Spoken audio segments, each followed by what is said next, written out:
is Amanda, and today we're gonna show you how to make some kazoos. And this is my partner.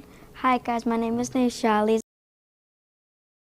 So we're gonna need some scissors, wax paper, cardboard tubes, rubber bands, markers for decorations. You can make this activity at home, at school with some friends, whenever you want. We're gonna decorate our cardboard tubes.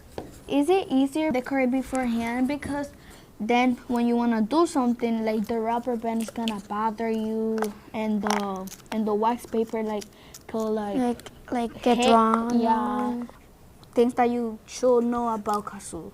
It is important to make 2 little holes, and if you can make it straight up, it's better. Our second step of the kazoo is take the wax paper. If you want, you can cut it right now.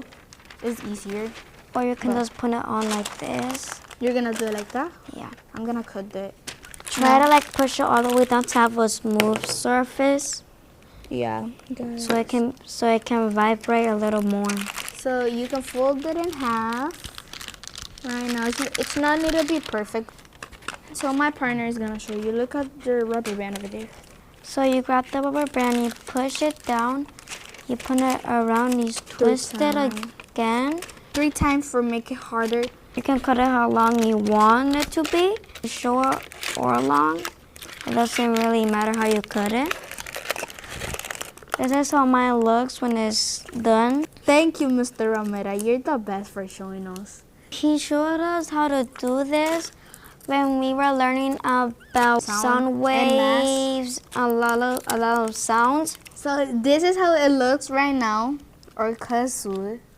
Now we're gonna show you how to use it. You're gonna put your lips on it, and then you're gonna say the word kazoo, and that's how it's gonna sound. And it's gonna feel vibrating. Yeah. Let me try it. Kazoo. See, guys, it's so fun. I want you to try it too. We love you too much. Follow this channel, and thank you for watching. Bye guys. Bye.